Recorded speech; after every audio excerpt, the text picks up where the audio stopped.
welcome to another video, or if this is your first video of mine, hey, how you doing? As you can tell from the title of this video, today I am bringing you my OWLs TBR, my Magical Readathon TBR, hosted by G, Book Roast, over there. She is quite obviously a Harry Potter fanatic and has created a Harry Potter OWLs exam themed readathon, which I think is really cool. She's so cool, such a creative mind, I love her.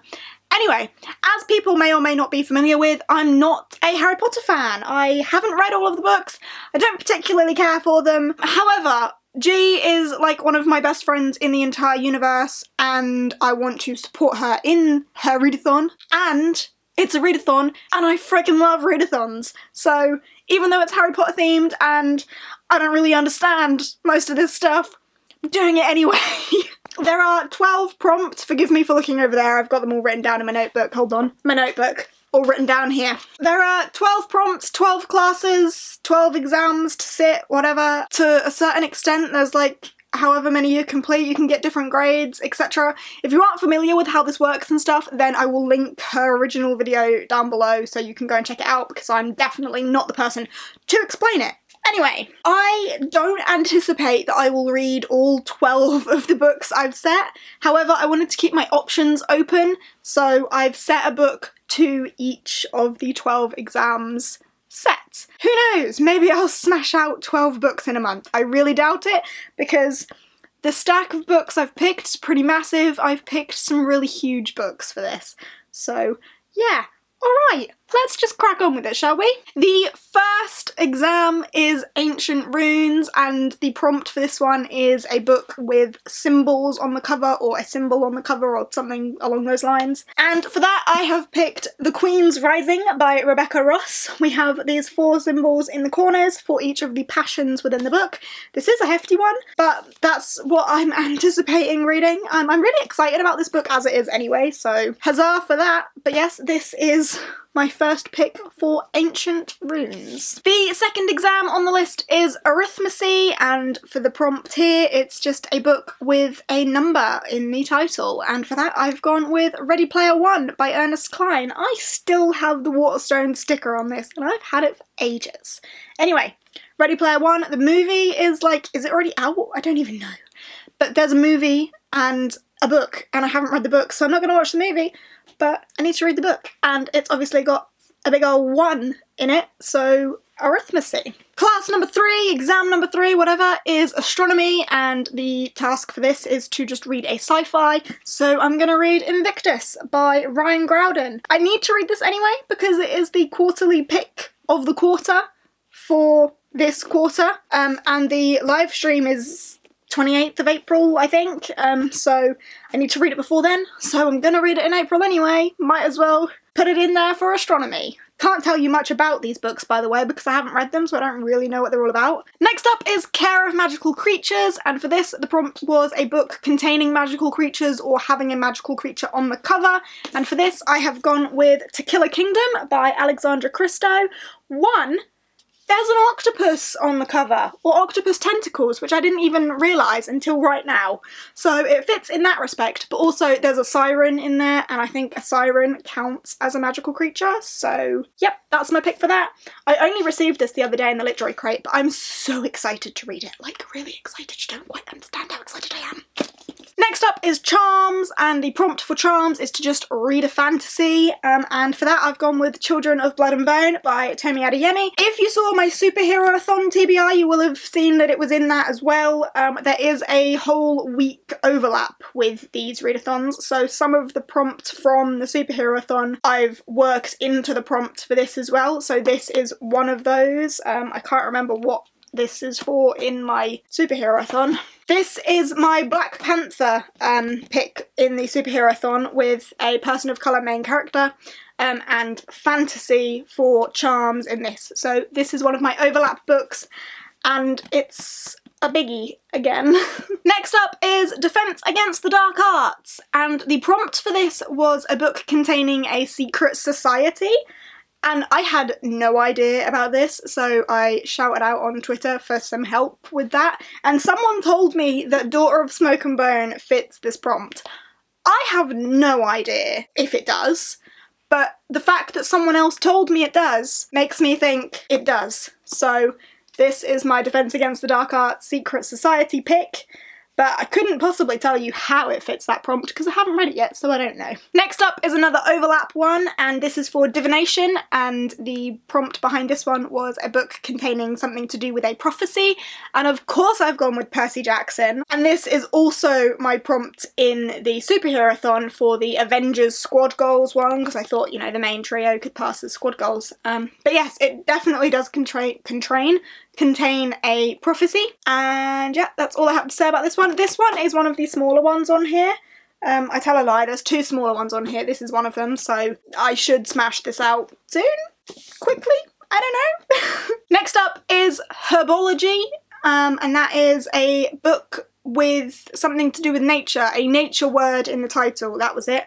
And for that I've gone with Beneath the Sugar Sky by Shauna Maguire. Sky is definitely a nature word. Again, this is an overlap one. This is also my Ant-Man prompt from the superhero-a-thon because it's small and packs a punch. So knocking two birds with one stone with this one. Super excited about this. This one is definitely really tiny. I do want to read this really soon. I've relatively recently finished the preceding two books, Every Heart a Doorway and That and Among the Sticks and Bones, that's the one. So I'm excited to read this, and it's tiny and knocks out a exam. Next one is History of Magic, and the prompt for this is a historical fiction. I really typically don't reach for historical fiction, but then I realised I have this beauty on my shelves. And this is set in like the 1800s or something. Let me tell you. No, further before, the 1500s. This is set in the 1500s, so definitely classifies as, you know, a historical fiction. And it's about witchcraft in the 1500s, so pumped for this, and the cover is gorgeous. So yeah, using that for my History of Magic exam. It fits so well. Next up is Muggle Studies, and the prompt for this one was a non-fiction book. I don't really have, I say don't really, I don't have any non-fiction books, so I don't know, I suppose this is non-fiction, but I don't know if it's cheating or not, but the Art of Howl's Moving Castle book, because, you know, technically it is non-fiction because it's about the process in making the film, and this is one that I've been like ever so slowly flicking through anyway. Like, where am I up to in here? I haven't got a bookmark in here, but I'm pretty sure I got up like 50 pages into it, and no word of a lie, I am actually reading every page of it and not just looking at all the pretty pictures, but honestly the pretty pictures are like amazing. So I'll see if I can knock this out for Muddy Studies. I'll see if I can knock this out for Muggle Studies, but I don't know, it's a big one, and it's one that I've been enjoying flicking through slowly, so we'll see how that goes. Next up is Potions, and the prompt for this one was a book containing alchemy. Again, this is one that I really struggled with because all I could think of was Strange the Dreamer, and I've already read that and don't want to reread it just yet. So again, I shouted out to Twitter, and someone told me that Everless by Sarah Holland has something to do with alchemy in it. So again, I couldn't tell you how or why, but apparently it fits the prompt, so that's what I'm going to be reading for Potions. Running out of space, but I've only got one left. The last exam is Transfiguration, and the prompt for this was a book with something relating to shapeshifting or transfiguration, or a book with a cat on the cover. I've gone with something to do with sort of shapeshifting and transfiguration, and that is Born by Jeff Vandermeer. This again is an overlap one because this is also my Hulk smash thing for the superhero-a-thon, because it's an intimidating book, because it's Jeff Vandermeer and I'm scared about what I'm going to think. But Born, the character of Born in this book, is like a organism that is growing and changing and is a bit creepy in typical Jeff Vandermeer style, so I think that fits Transfiguration pretty damn well. Okay, that just about fits without my Howl's Moving Castle book in there, but that is all 12 books that I've set for my exams or my owls or whatever. I am fooling no one. I do not anticipate I will finish all of these in the slightest. Like, I feel like with the superhero-thon I was kind of reasonable with picking smaller books so that I could fit them all in. I know this one is longer, this is a 4-week readathon, but who am I kidding really with all of these? Who thinks I will do this? But yeah, that is my exam list, as it were. So we'll see how I do. I've seen that people are doing like career paths and stuff, which is really cool.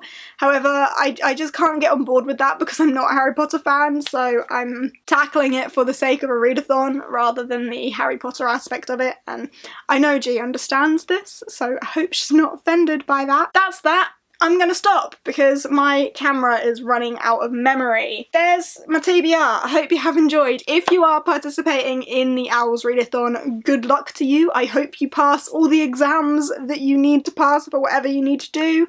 I have been loving seeing everyone's TBR.